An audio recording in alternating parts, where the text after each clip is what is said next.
Hi, Andrew, it's Martin. I'm just going to give you a quick talk through where I'm up to so far. Firstly, context.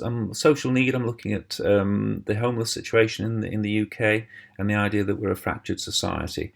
The image on the right-hand side, keep your coins, I want change, just about sums it up.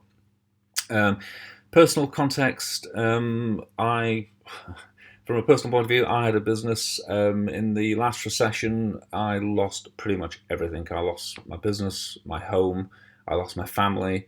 I ended up having a nervous breakdown.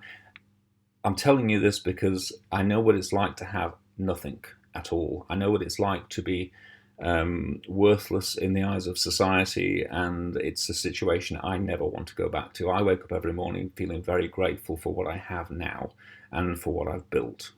So I am very, very passionate about this.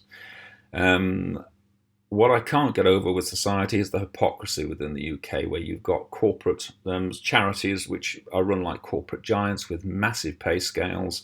The Oxfam executive, as an example, gets paid £122,000 a year. Kettering Textiles are one of the companies you take your clothes to be given to charities. They are a charitable organisation in their own right.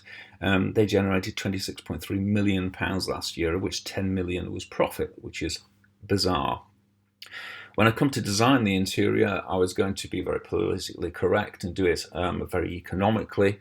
And I thought, sod that. I'm going to use the same ethical values that these charities use when they're designing their own corporate headquarters, and I'm going to design it properly. These people, homeless people, matter, and I think they deserve that. So that's the line I'm going down. To express fractured society, I'm looking at tectonic shifts, divergent, convergent, and transforming. So I'm doing research on that.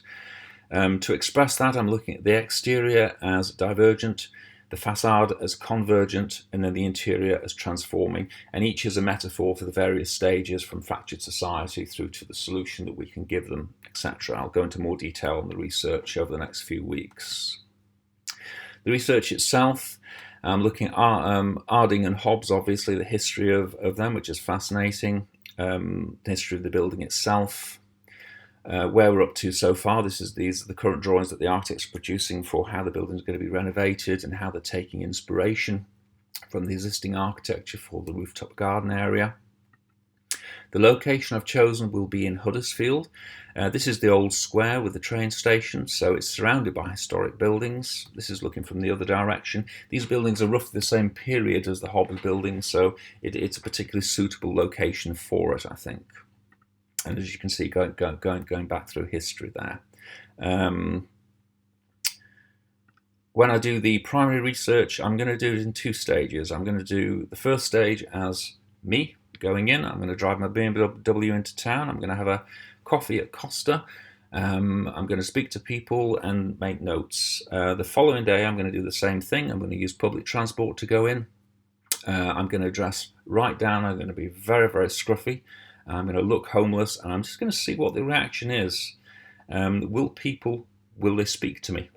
What reaction will I get? It's going to be interesting to compare notes from the 2 days. The only thing I'm changing is my demeanour. I'm still the same person, but I bet you they're completely different primary reports. I looked at homeless statistics from the government. I've started to compare that to people like Shelter and see how they compare.